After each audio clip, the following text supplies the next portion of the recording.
अस्सलाम वालेकुम जी। तो कैसे हैं आप? उम्मीद आप खैरियत से होंगे। और ये जो मेरा चैनल है ये स्पेसिफ़िकली स्टूडेंट्स के लिए है, जिसमें हम 4 डिफरेंट तरह के फ़ोल्डर्स बनाएंगे, जिसमें आपको 9th class, 10th class, first year and second year में केमिस्ट्री से रिलेटेड जो है वो टॉपिक्स मिलेंगे।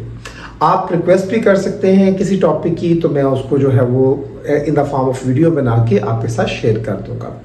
तो आज जो है वो हमारा टॉपिक है जो कि 9th क्लास से हमने स्टार्ट किया है, और 9th क्लास में जो फर्स्ट चैप्टर का फर्स्ट टॉपिक है वो इंट्रोडक्शन ऑफ द केमिस्ट्री है। सो केमिस्ट्री की थोड़ी सी बात करें। नॉर्मली केमिस्ट्री के सब्जेक्ट को बड़ा खुश्क सा और बड़ा टफ सा सब्जेक्ट कहा जाता है, लेकिन हकीकत में ऐसा भी नहीं है। केमिस्ट्री के सब्जेक्ट को नॉर्मली उसके रिएक्शंस और इक्वेशंस और डेरिवेशंस की वजह से काफ़ी ज़्यादा जो है वो मुश्किल समझा जाता है। लेकिन केमिस्ट्री का सब्जेक्ट एक ऐसा सब्जेक्ट है जिसको आप किसी भी जगह पर देखें, everywhere you will find the chemistry. Okay, so सबसे पहले हम इसकी डेफिनेशन को देखते हैं। अब मैं अपनी ही ये कही गई बात कि आप हर जगह केमिस्ट्री को देखेंगे उसको मैं एक्सप्लेन करूंगा, लेकिन वो हम करेंगे इस वीडियो के एंड पर। तो वीडियो पूरी देखिएगा।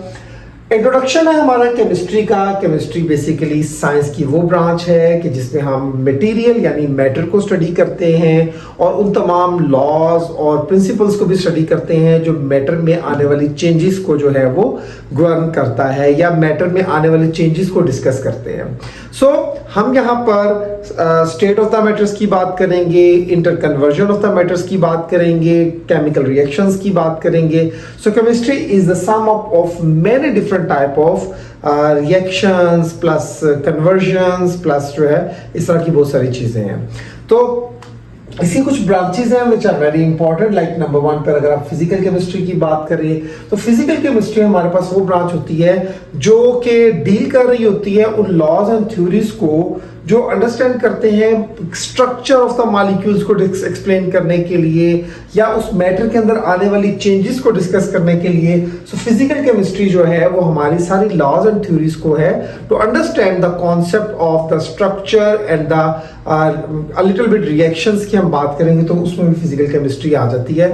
Boiling point, melting point and इस तरह की बहुत सारी चीजें जो है वो इसके अंदर डिस्कस होती है। नंबर 2 पर हमारे पास आ रही है organic chemistry.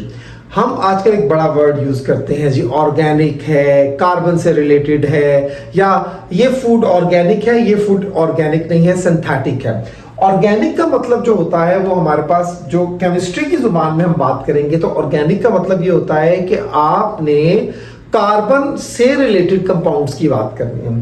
The study of the compounds of the carbon, ठीक है, उसके साथ हाइड्रोजन या ऑक्सीजन भी हो सकते हैं या नाइट्रोजन वगैरह भी हो सकते हैं, लेकिन हर ऑर्गेनिक कंपाउंड जो होता है वो कार्बन से बना हुआ होता है। अब ये भी जरूरी नहीं है कि कार्बन के सारे ही कंपाउंड्स ऑर्गेनिक हों। जैसे अगर हम कार्बन डाइऑक्साइड की बात करते हैं या कार्बोनेट्स की बात करते हैं तो वो हमारे पास ऑर्गेनिक कंपाउंड्स नहीं है, वो इनऑर्गेनिक कंपाउंड्स में है। लेकिन कार्बन के कंपाउंड्स का मतलब जरूरी नहीं है कि वो ऑर्गेनिक कंपाउंड्स ही हो। सो इसका मतलब ये हुआ कि कार्बन के सारे कंपाउंड्स ऑर्गेनिक नहीं है, लेकिन ऑर्गेनिक कंपाउंड्स सारे के सारे कार्बन के हैं, ठीक है ना। सो उसके बाद आ जाता है इनऑर्गेनिक केमिस्ट्री। आप ये देखें कि लाइक मोर देन 100 हमारे पास एलिमेंट डिस्कवर हो चुके हैं, और उन मोर देन 100 एलिमेंट्स में से ऑर्गेनिक कंपाउंड सिर्फ और सिर्फ कार्बन के कंपाउंड्स की बात करता है। तो रेस्ट ऑफ द जितने भी हमारे पास एलिमेंट्स हैं उनके तमाम के तमाम कंपाउंड्स को स्टडी करना, उन एलिमेंट्स को स्टडी करना, वो इनऑर्गेनिक केमिस्ट्री में आता है। चाहे आप मर्करी की बात करें, चाहे आप गैसेस में फ्लोरीन, क्लोरीन, ब्रोमीन की बात करें, चाहे आप डिफरेंट तरह की चीज़ों की बात करें, पीरियोडिक टेबल में जितने भी एलिमेंट्स हैं वो उनकी सबकी स्टडी इनऑर्गेनिक केमिस्ट्री में हमारे पास होती है। नेक्स्ट आ जाती है biochemistry. It is one of the very interesting branch of chemistry because biochemistry में हम बायोलॉजी और केमिस्ट्री को एक इंटरलिंक्ड कर देते होते हैं। हम उन तमाम केमिकल्स और केमिकल रिएक्शंस की स्टडी करते होते हैं जो बेसिकली लिविंग बीइंग्स के अंदर हो, या ह्यूमन बीइंग्स, प्लांट्स, एनिमल्स के अंदर हो। जितने भी केमिकल कंपाउंड्स हैं, केमिकल रिएक्शंस हैं, कोई भी चीज़ जो है वो इसमें आ रही है, इसको हम बायोकेमिस्ट्री के अंदर स्टडी करते होते हैं, ठीक है। So this is what the biochemistry is all about, related to the chemistry related to the living organisms. उसके बाद आ जाता है इंडस्ट्रियल केमिस्ट्री। जब आप इंडस्ट्रियल केमिस्ट्री की बात करते हैं तो इंडस्ट्रियल केमिस्ट्री हमारे पास वो ब्रांच है जो टेक्नोलॉजी को, मेथडोलॉजी को यूज करना है बल्क क्वांटिटी में, बहुत बड़ी मिकदार में चीजों को प्रिपेयर करने के लिए। सो इंडस्ट्रियल केमिस्ट्री की अगर आप स्पेसिफिकली बात करें तो हमारे पास ये वो केमिस्ट्री है जो टेक्नोलॉजी का यूज करते हुए, मॉडर्न मेथड को यूज करते हुए चीजों की प्रोडक्शन करना चाह रहे हैं in a large quantity, in a huge quantity, ताकि इंडस्ट्रियल केमिस्ट्री में वो तमाम मेथड्स को डिस्कस किया जाता है। तो study of the all the technology and all the instruments related to the production of the bulk quantity of the products will be discuss in the industrial chemistry. उसके बाद आ जाती है न्यूक्लियर केमिस्ट्री। न्यूक्लियर केमिस्ट्री हमारे पास देखिए हमारे पास हर atom के अंदर एक न्यूक्लियस होता है, उसमें आने वाली चेंजेस को जब स्टडी किया जाता है तो उसको हम न्यूक्लियर केमिस्ट्री के अंदर स्टडी करते हैं कि प्रोटॉन्स, न्यूट्रॉन्स, ये सारा उनका जो आपस में रिलेशनशिप है या कोई कन्वर्जन है, कोई चेंजेस हैं, उसको न्यूक्लियर केमिस्ट्री के अंदर डिस्कस किया जाता है। देन आ जाता है इन्वायरमेंटल केमिस्ट्री।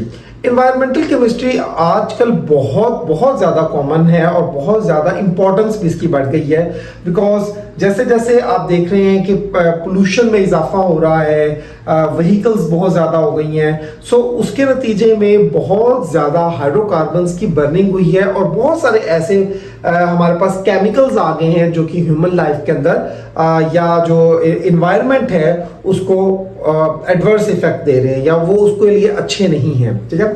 सो इन सारी चीज़ों को देखने के लिए इन्वायरमेंटल केमिस्ट्री जो है उसकी इंपॉर्टेंस बढ़ती जा रही है। इन्वायरमेंटल केमिस्ट्री का है कि उन तमाम केमिकल्स को, टॉक्सिक मटेरियल को, पॉइजनस सब्सटेंसेस को जो इन्वायरमेंट, चाहे वो लिविंग ऑर्गेनिज्म है या नॉन लिविंग ऑर्गेनिज्म है, जिस तरह से डिस्ट्रॉय कर रहा है, उसकी स्टडी को एनवायरमेंटल केमिस्ट्री के अंदर स्टडी किया जाता है। तो so it's one of the most important branch of chemistry. After one of my favourite, analytical chemistry. Analytical chemistry हमें उन मेथडोलॉजी की डिस्कशंस के बारे में बताती है। इसमें हम नए मेथड्स फॉर्मेशन करते हैं या मेथड्स की डिस्कशन करते हैं या इंस्ट्रूमेंट्स की डिस्कशन करते हैं। किस लिए डिस्कशन करते हैं? इसलिए कि हम मैटर की कंपोजिशन को जान सकें। मसलन आप ब्लड सैंपल देते हैं लेबोरेटरी के अंदर तो आपको बता दिया जाता है कि इसके अंदर आपकी शुगर लेवल इतना है, इसके अंदर आपके केराटिनिन इतना है, डिफरेंट टाइप ऑफ थिंग्स आपको बता दी जाती है, आपकी रिपोर्ट में आ जाती है। सो एनालिटिकल केमिस्ट्री जो है वो हमें basically composition of the matter, चाहे वो गैस की फॉर्म में है या सॉलिड की फॉर्म में है या लिक्विड की फॉर्म में है, सो एनालिटिकल केमिस्ट्री हमें बताती है कंपोजिशन ऑफ द मैटर। और इसमें हम स्टडी करते हैं इंस्ट्रूमेंट्स को, खास तौर पे वो इंस्ट्रूमेंट्स को जो कंपोजिशन को बताने के लिए, और उन मेथड्स को स्टडी करते हैं कि जिन मेथड्स के जरिए हम उस कंपोजिशन को फाइंड आउट कर सकते हैं। सो ये कुछ ब्रांचेस थी हमारे पास। आज हमारा 9th क्लास का फर्स्ट लेक्चर था। आप कमेंट में बता सकते हैं कि आप कौन सा टॉपिक जो है वो समझना चाहते हैं, तो इंशाल्लाह ताला राब्ता रहेगा आपसे नेक्स्ट वीडियो में। अल्लाह हाफिज।